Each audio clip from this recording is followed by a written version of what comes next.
Bill, you play Detective Harry Ambrose on The Sinner. Before we go into anything else, let's just talk about how you became involved in this project. Well, there's the beginning of a project is always a kind of a little bit like meeting someone you're going to date, because it can feel like it's meant to be, or it could feel like we got to work at this. But I have always had an interest in a few things. One, I'm from a small town, and I have always had an interest in trees and botany and naturalists in some way through my family. Also, were interested in nature and whatnot. So when I read the script about a detective in a small town who's has this interest in the natural world and seems to be kind of involved with a little bit of some issues of what it is to come from a place that has a lot of secrets. And so I felt like I was reading something that had been tailored for me. So it felt right away like I was keen to see how it would all work out. And so did you end up reading the book to prepare for what was to come? Well, Derek Simons, who has adapted the book and everything, said, please don't read it until we're done. Really? So I didn't read it until after we had shot and after I had seen the series. And so when you started getting into this character, did it meet your expectations as to how dark this show was going to become as you were doing it? Well, I think I entered into it, without really predicting that it would be seen by people. I think I'm a little still, after all these years, Rob, naive, and I just think of the character and how interesting it is. And I suddenly got hugely kind of vulnerable in a way I haven't for years. And just the thought of people seeing me involved in behavior that, in television, getting audiences of different than films and everything, and people from small towns that I live in or have contact with are going to look at this and go, Pullman, what's happened to you? What's going on? And it's still, and I of course empathize with the guy that's caught like this, and it's somewhat a little bit disconcerting that they're saying, oh God, now it seems like just now there's a little wave in which people say he's so creepy, and I thought, oh, I never thought of him as creepy. But I think the practices and the acting out in different directions and the complicated value structure and the left hand not really owning up to what the right hand is doing wigs him out a little bit. Yeah. So you said the word predicting before, and one big part of this show is when you're watching it, and I had this discussion with Jessica a few weeks ago, how you watch every episode. Like for me, I thought, I am so smart, I totally know what's going to happen, this is just easy. And then the next episode, I'm like, actually, no, I'm a complete idiot, I had no idea that was coming. And I'm wondering if you were in the same boat. Did you do it episode by episode, or did you kind of film it all out of order so you weren't really sure what the hell was going on, or were you trying to maybe figure out what was actually going to happen at the end? Well, we shot them pretty much in order. We cross-boarded, I think, twice last year. We're doing it only in the first two episodes this year. But then you kind of, Derek has kind of always kind of laid out a rough direction, but without very many details. So even knowing the rough direction, it's still a surprise to me when you read the script and you get the actual manifestation of what could be interpreted a lot of different ways, So it's still, and Derek really enjoys that sense of talking about it. So now we have this rhythm of once I get fairly production ready script, and I look at it, and then we have a conversation where we go through the whole script and everything. Every week we do it, and it's a real. He's always asking, "Now, did that surprise you? Were you, and then wait until you see next week. I don't want to say anything. He'll have that. So it's got a little bit of that same thing that the audience has. Wow. Well, let's talk more about Harry as a character because he is very interesting to me. Firstly, it's obvious that he's suffering from some kind of anxiety, which is very relatable. For me personally, and people watching the show, he does the thing with you did that thing with your fingers.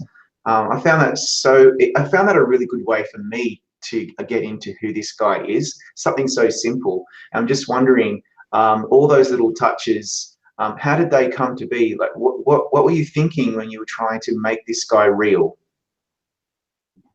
Well, I think there is a little bit of some sense of, at the core of him, something buried back there that he hasn't been able to deal with. And he senses, and he kind of, in order to kind of keep from really dealing with it directly, he's not seeking therapy or anything like that. He's just trying to keep moving forward rather than being pulled down, which I think is kind of like an addiction in some ways, and has parallels to all kinds of addictions, but avoiding getting to see yourself in a way. So the journey that was the first season was just keeping that in a very kind of fluid way, and then not resolving anything, but having a sense of coming out a little bit more about it in the last episode in scenes with Jessica. And now this installment is a whole set of new characters, but Ambrose goes back to his hometown.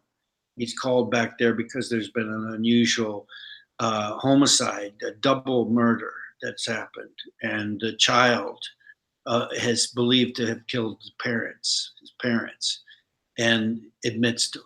So this is a shocking thing that can't be explained, but it brings him back to his hometown. So a lot of this journey is going back, Ambrose's journey to go back to the source of this thing that's buried in him.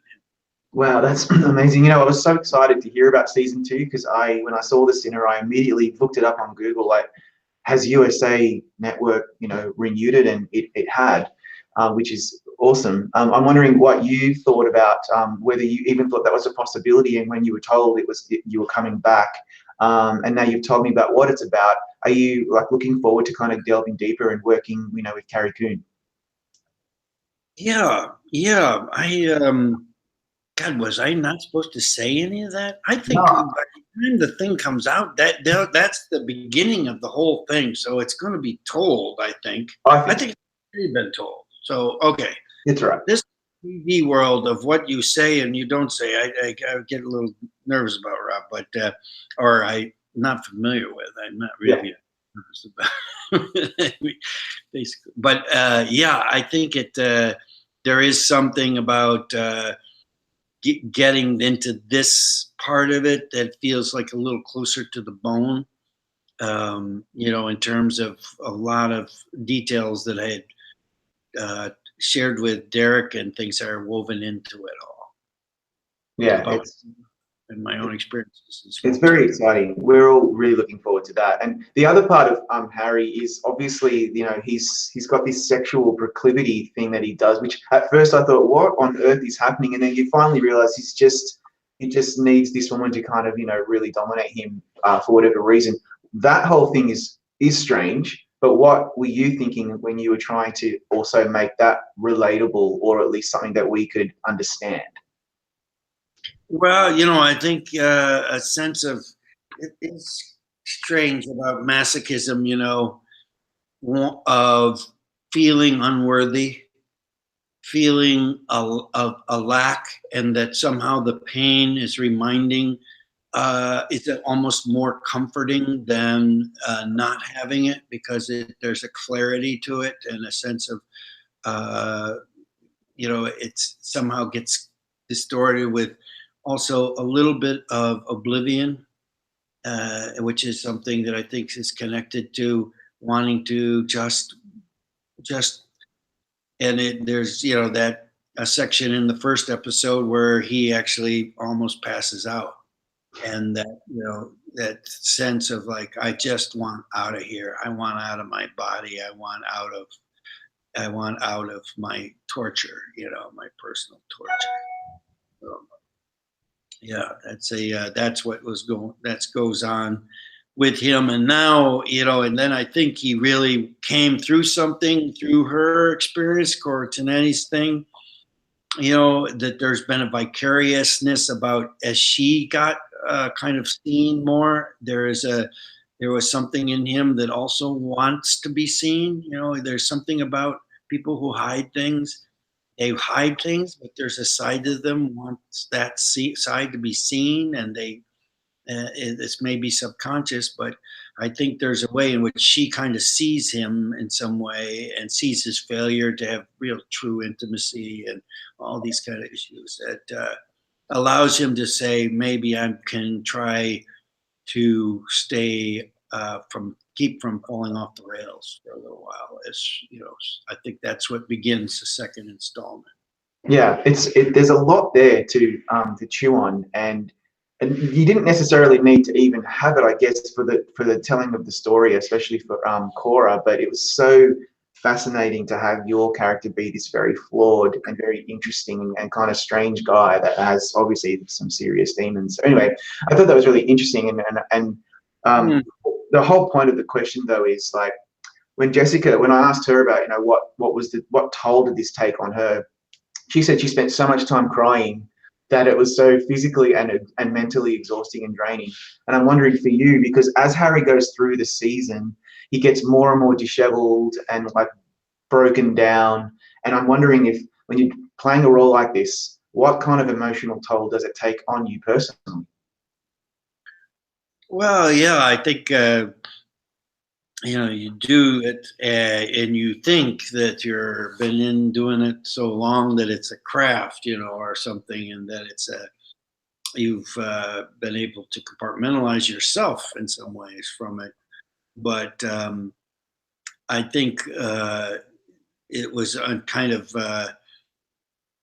I think I went into a depression when it started to air, and that I couldn't explain.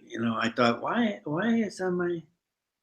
am I suddenly feeling so vulnerable and paranoid a little bit, And I thought it was just because of, maybe it's but I think in a way it was a sense of shame in a way that I didn't have doing it all, because it's almost like you get nabbed for something, and then you start to feel this kind of shame that you isn't because of the work, or isn't because I'm associated to a project that's dealing with this. It was almost like Harry's personal shame that I suddenly was, conflating with my own circumstance. So I got over it. I got over it after a week. Yeah. Just a week. That's pretty good. It could have been worse. I have a two-part question. I'll ask the first part first, and that is, what reactions have you been getting from people that you encounter about this particular series and your work on it?